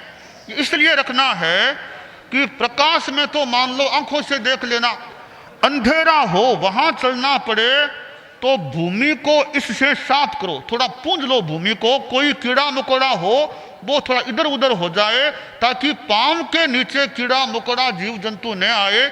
इसलिए यह हम साथ में पास में रखते। इसका नाम है रजोहरण। रजों को हरण करने वाला, दूर करने वाला, बाहर की रजों को भी दूर करे और इसका अहिंसा में उपयोग करने से कर्मों की रजें भी कुछ दूर हो जाएं, तो रजोहरण है। यह हमारे हर साधु साध्वी के पास आमतौर से होता है रखना। तो अब जो नए बने हैं ये घर से तो लेकर आए नहीं है, इनके परिवार वालों ने कपड़ा तो दे दिया है पर यह तो उन्होंने दिया नहीं है साथ में, तो इसकी व्यवस्था हमारे साध्वियाँ कर देती है। हमारे साध्वी प्रमुखा जी हैं, साध्वियों की प्रतीक, इनकी ओर से यह व्यवस्था हमें मिलती है कि जो नवदीक्षित हो साधु साध्वियाँ, उनको ऐसा हर साधु के पास होना चाहिए, साध्वी के पास, तो वे बना तैयार होता है, वो हमारे नवदीक्षित साधु साध्वियों को दिए जाते। वो अहिंसा का प्रतीक है। यह रजोहरण है, वो हमारा अहिंसा का प्रतीक है। अहिंसा की साधना करो। तो अभी हम इनको वो दे रहे हैं, हमारे पहले ये बड़े हैं वो रजोहरण, ये रजोहरण, एक बार बैठ जाओ। अब ये इनको हम ये दे रहे हैं, ये नया सा लगा, नया दिख रहा है, यह इनको इसलिए दे रहे तुम पास में रखो और अहिंसा की साधना में काम में लो, तो जीव जंतुओं की मरे नहीं, इसका ध्यान रखने के लिए ना। खड़े हो जाओ। अब तो हमारे आर्स, तुम बैठे सुन लो। आर्स वाणी है हमारे आगम वाणी, उसको बोलते हम नाणेणम दंसणेणम च चरित्रेण तहे वय खंती ए मुत्ति ए बद्धमानो भवाहिय।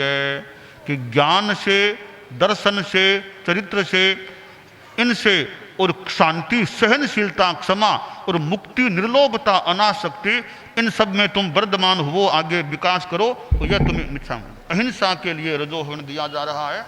ये अब इधर मुंह कर लो, हैं, यह इनको मिल गया, ठीक है। अब बैठ जाओ। अब हमारे दूसरे मुनि जी हैं, हाँ, अब इनको भी यही बात है। नानेणम दंसनेणम च चरित्रेण तहे वय खंति ए मुत्ति ए वर्धमानो भवाहिय। ज्ञान, दर्शन, चारित्र, शांति, मुक्ति, इनमें खूब वर्धमान रहो, विकास करो, आगे बढ़ो। और ये अहिंसा के इनको भी मिल गया है। अब हमारे जो साध्वी जी हैं, साध्वियाँ हैं, वो हमारे साध्वियों को, जैसे इनको हमने दिया है, हमारी नंस साध्वियाँ हैं, उनको हम यो नहीं देते, हमारे साध्वी प्रमुखा जी हैं, वो उनको दे रही है आशीर्वाद, आशीर्वाणी के साथ। यह रजोहरण हमारी अहिंसा की साधना के लिए है। एक प्रकार से साधु का चिन्ह भी यह बन गया है। तो यह अहिंसा का प्रतीक, अहिंसा की सुरक्षा के लिए यह रजोहरण गुरु का आशीर्वाद आर्षवाणी के रूप में, परम पूज्य आचार्यवर ने जैसे आर्षवाणी का उच्चारण किया, तो गुरुदेव के निर्देशानुसार मैं भी उसका उच्चारण करती हुई यह रजोहरण नवदीक्षित साधियों को दे रही हूँ। नानेनं दंसनेनं च चरित्रेण तहेवय खंतिये मुत्तिये बद्धमानो भवाहिय। शांति, मुक्ति, सहनशीलता, अनासक्ति, ज्ञान, दर्शन और चारित्र, इन सब में निरंतर प्रगति करते रहो, यह परम पूज्य गुरुदेव का आशीर्वाद है।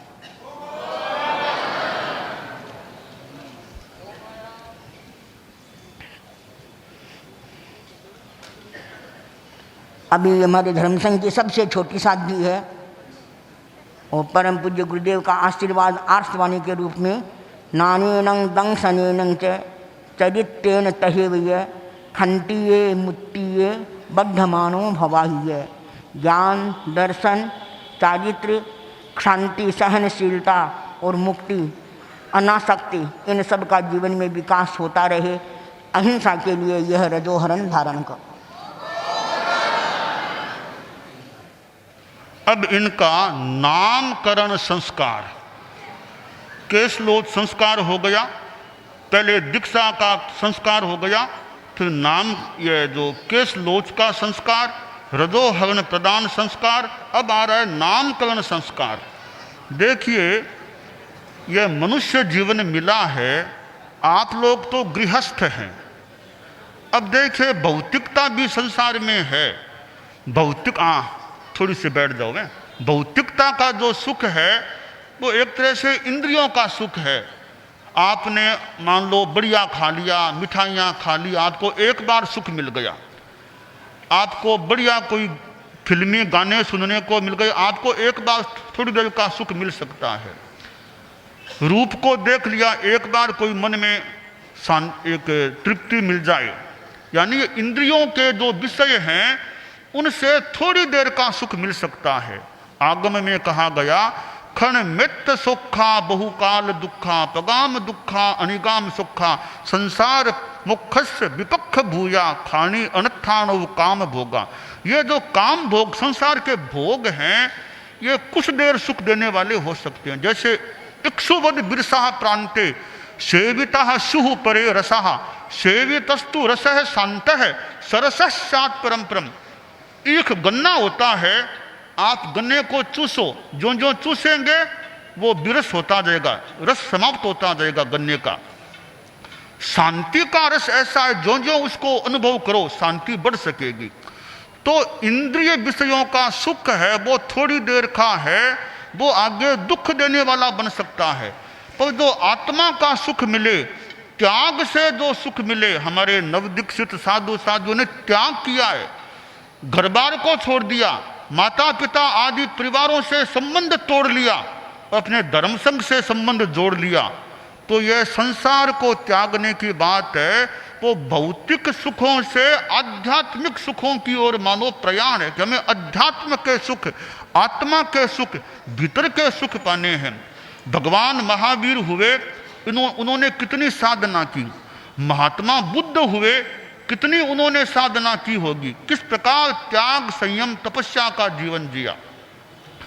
आदमी में वो संकल्प की चेतना जाग जाए तो नवदीक्षित साधु साधियों ने जो ये संकल्प लिया है, एक साधना का व्रत स्वीकार किया है, तो पहले इनका संसार में नाम था, अब इनका नया यानी नाम का रिन्यू, नाम को रिन्यू किया जा रहा है या नया ही नाम किया जा। पुराना है तो रिन्यू मान लें, पूर्णतः नया तो नया मान सकते हैं। हम इनका नामकरण संस्कार कर रहे हैं। पहले हमारे बड़े कौन हैं इनमें? हाँ, इनका नाम अमन था, तो अमन नाम अमन बढ़िया है। अमन की साधना करना, कभी मन से भी कभी पार होके मनोतीत बन जाने की कभी साधना करना, बहुत अच्छा नाम है अमन। तो तुम्हारा नाम मुनि अमन कुमार।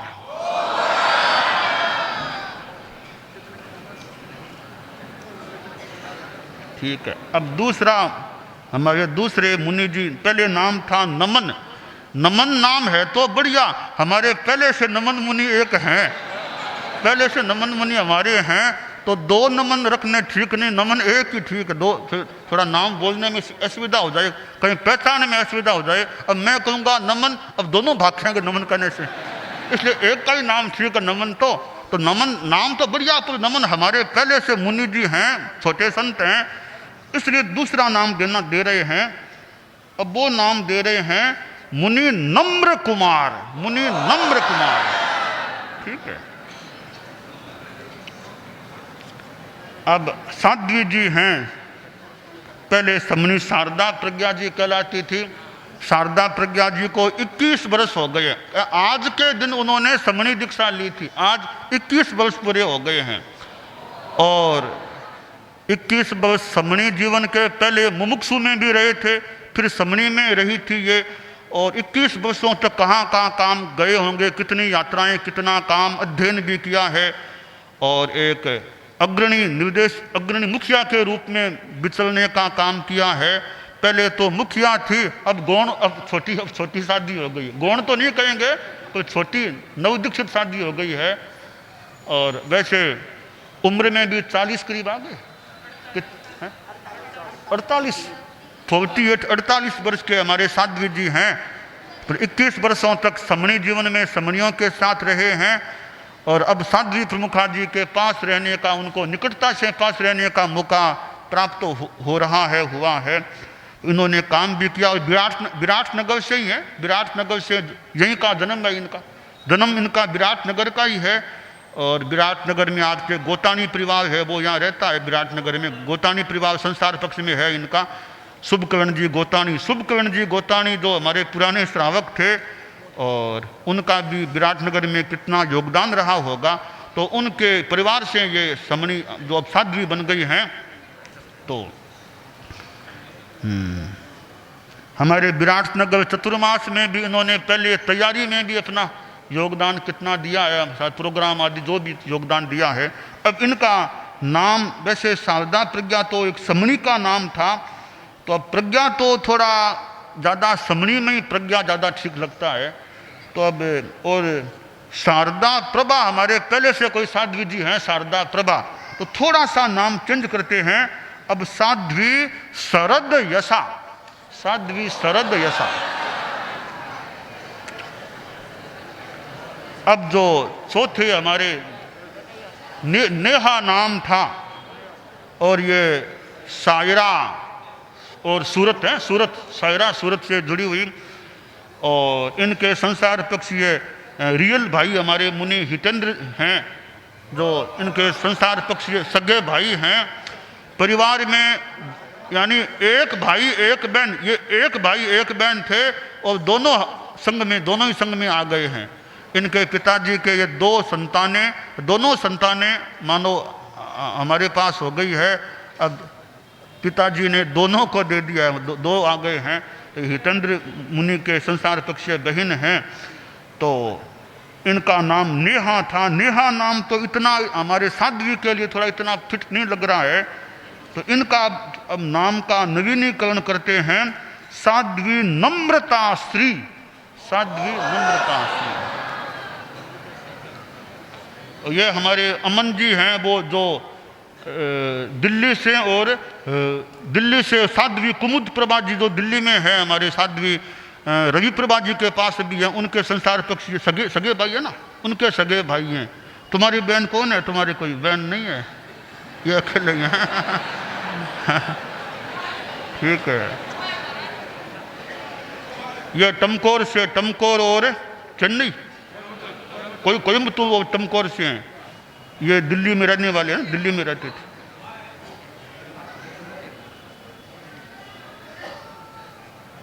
ठीक है। तो इन चारों का नामकरण हो गया है। अब एक बात, अगली बात आ रही है कि ये साधु बन गए हैं, तो आप लोग भी इनको सम्मान दें। मथेण वंदानिया।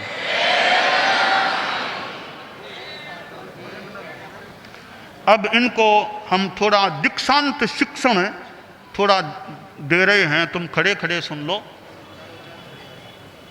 देखो, अब तुम साधु साध्वियां बन गए हो। तुम तो पहले भी समणी थी, अब और श्रेणी आरोहण हो गया है। ये गृहस्थ थे, अब साधु बन गए हैं। तो साधु बनना बहुत बड़ी बात है, जिंदगी में साधु बन जाना। क्योंकि साधु बन गए हो, तुम कितनों के लिए पूजनीय बन गए हो, वंदनीय बन गए हो।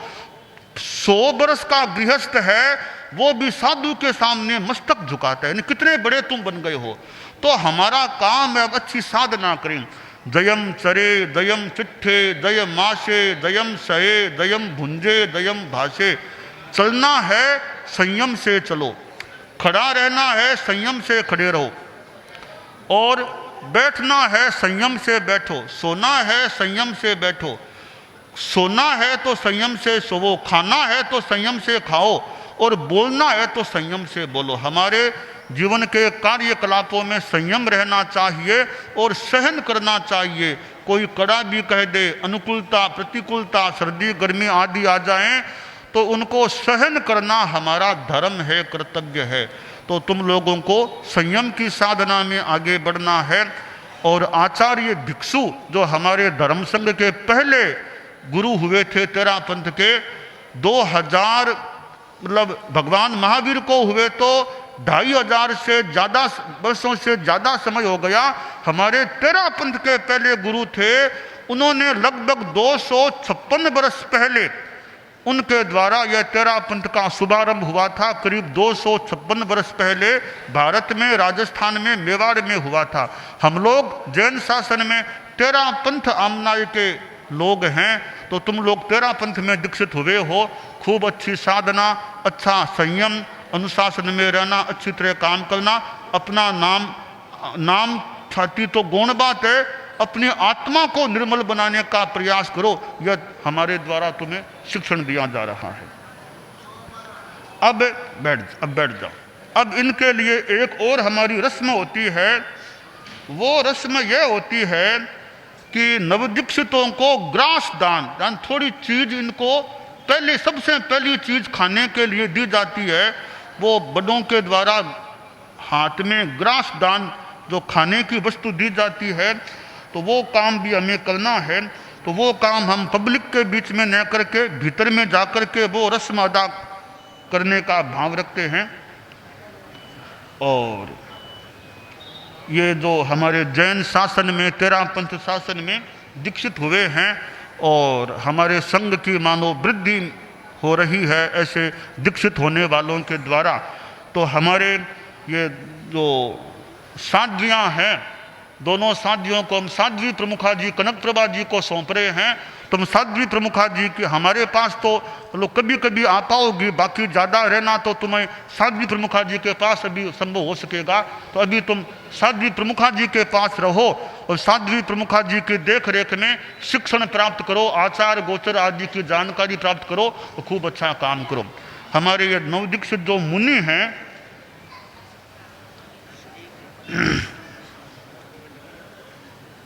ये इनका नाम मुनि अमन कुमार है। मुनि अमन कुमार हैं, वे मुनि श्री धर्मरुचि जी स्वामी के पास में आचार गोचर आदि की जानकारी प्राप्त करें और खूब अच्छा शिक्षण करें। और ये मुनि नम्र कुमार हैं, मुनि नम्र मुनि महावीर के पास रह करके महावीर के पास आचार गोचर आदि की सब जानकारी प्राप्त करने का प्रयास करें। तो इस प्रकार हमारा ये दीक्षा का प्रोग्राम है। हमारे नेपाल के मंत्री जी, थोड़ा मंत्री जी को भी सुनना चाहेंगे। दिनेश जी, मंत्री जी को थोड़ा, मंत्री जी आदि थोड़ा। आज के इस कार्यक्रम में नेपाल राष्ट्र के केंद्रीय मंत्री सत्यनारायण मंडल जी आए हुए हैं। वे भी आचार्य प्रवर के समक्ष अपनी बात को प्रस्तुति दें।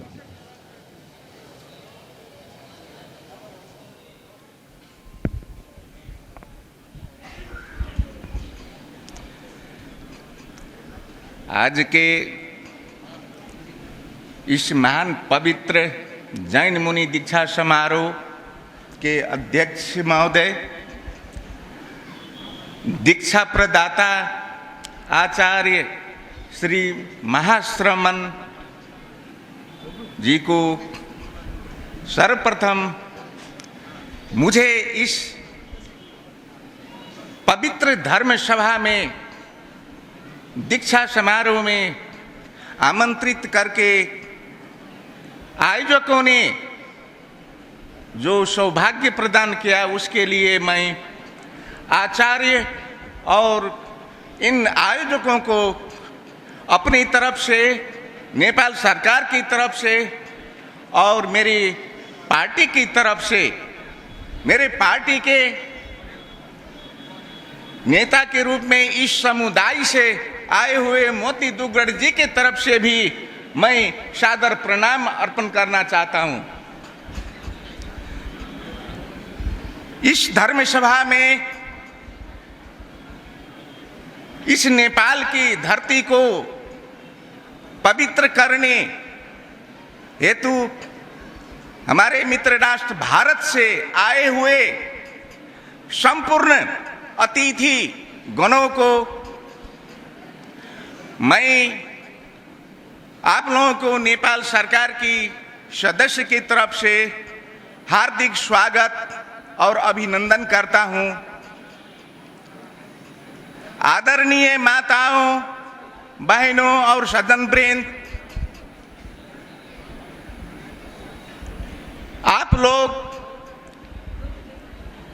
नेपाल के ये ऐतिहासिक औद्योगिक नगरी विराटनगर को ये कार्यक्रम का आयोजन करके पवित्र बना दिए। आप लोगों को नेपाल में इस धर्म सभा में आने में जो अभी हमारे यहाँ का कुछ समस्याएं हैं, आप लोगों को जो कठिनाई का सामना करना पड़ रहा है, उसके लिए मैं दुख प्रकट करना चाहता हूं। दूसरी बात, मैंने रात में यहाँ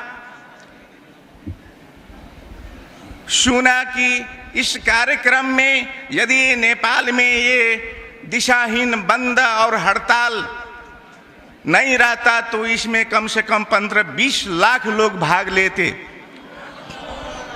और इससे यहाँ के लोग नेपाल की अर्थतंत्र में बहुत भारी सहयोग मिलता। लेकिन यहाँ के कुछ राजनीतिक दलों और नेताओं ने अभी का जो यहाँ का आंदोलन है नेपाली जनता को पीड़ा दे रहा है और आंदोलन हिंसात्मक बनने जा रहा है। मैं कामना करता हूं जो इस तेरापंथी जैन सभा का, धर्म सभा का जो उद्देश्य है अहिंसा, जो अभी वर्तमान नेपाल के जो ये आंदोलन है उसका रूप अहिंसात्मक नहीं है, वो हिंसात्मक होते जा रहा है। मैं इस मंच से कामना करता हूं आप लोगों की सभी की दुआएं उन लोगों को लगे और उन लोगों की मति में सुधार हो और बहुत जल्द से जल्द नेपाल में शांति और अमन चैन कायम हो। मैं इस मंच से कामना करना चाहता हूं। और मैं एक बात के लिए भी इस जैन समुदाय को, खास करके यहाँ की बोलचाल की भाषा में ये मारवाड़ी समुदाय को भी मैं बहुत ज़्यादा धन्यवाद देना चाहता हूँ कि नेपाल में और ये नेपाल के प्रथम औद्योगिक नगरी में, नेपाल के उद्योग के विकास में, औद्योगिक क्रांति में और व्यापार में जो आप लोगों ने अपना अमूल्य योगदान किया है, जिससे यहाँ कि तराई से लेकर के हिमालय तक के लोगों को जो आप लोगों ने सेवा प्रदान की है, इसके लिए मैं अपनी तरफ से, अपनी पार्टी और नेपाल सरकार की तरफ से भी इस समुदाय को, जिन्होंने नेपाल की समृद्धि के लिए, आर्थिक उन्नति के लिए औद्योगिक क्षेत्र में अपना अमूल्य योगदान किया है, मैं धन्यवाद देना चाहता हूं। और मैं आचार्य से बहुत कुछ, ये 2 दिन के कार्यक्रम में मैं शाम में भी थोड़ा सा बोला था और शाम में भी यहाँ कुछ सीखा। तो मुझे एक बात याद आ गई। मैं आज से 37-38 वर्ष पहले जब मैं राजनीतिक में भूमिगत जीवन बिता रहा था, तो मैं सवेरे समाचार सुनने के लिए रेडियो नेपाल के धार्मिक कार्यक्रम सुना करते थे। तो उस धार्मिक कार्यक्रम में एक धार्मिक विद्वान ने प्रवचन दे रहे थे। वो प्रवचन मुझे बहुत प्रभावित किया। वो स्वामी विवेकानंद के बारे में केंद्रित होकर के प्रवचन दे रहे थे। स्वामी विवेकानंद एक बार पश्चिमी देश अमेरिका गए और उनका पोशाक था, पहिरन था गेरुआ वस्त्र। तो पश्चिमाओं ने असभ्य और क्या ऐसे शब्द कह करके आखिरी ये पूर्विया सब अभी तक वस्त्र भी पहनना नहीं जानते हैं, ये कितना ये लोग पीछे हैं, ये असभ्य हैं, कह करके स्वामी विवेकानंद जी को बोले। जब स्वामी विवेकानंद जी की बोलने की बारी आई तो उन्होंने बहुत सभ्य तरीके से उन लोगों का जवाब दिया कि मित्रों, तुम्हारे यहाँ सभ्यता बाजार में खरीदने को मिलता है, तुम्हारे यहाँ सभ्यता सूचीकारों के दुकान में मिलता है, पर हम पूर्वीय दर्शन के लोग हैं। हमारा पूर्वीय जो सभ्यता है, वो सभ्यता यहाँ वो कमर में हाथ ले करके और ऐसे मोड़े, यह आचरण में होता है। सभ्यता कहीं बाजार का वस्तु नहीं है। इसलिए मुझे वो बात भी आज याद आया और मैं आचार्य श्री महाश्रमण जी के आदर्श से अपने को धन्य हुआ का करके महसूस करता हूं। और मैं पुनः आयोजक को मुझे जो यहाँ आमंत्रित करके ये सौभाग्य प्रदान किए, उसके लिए पुनः धन्यवाद देते हुए मैं अपना ये नव मुनिवर जो आज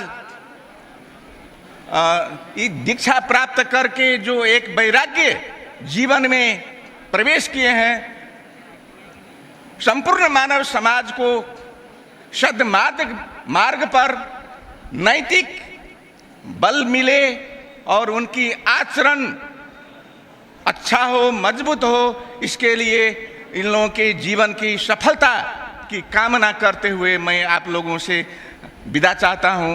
धन्यवाद, प्रणाम।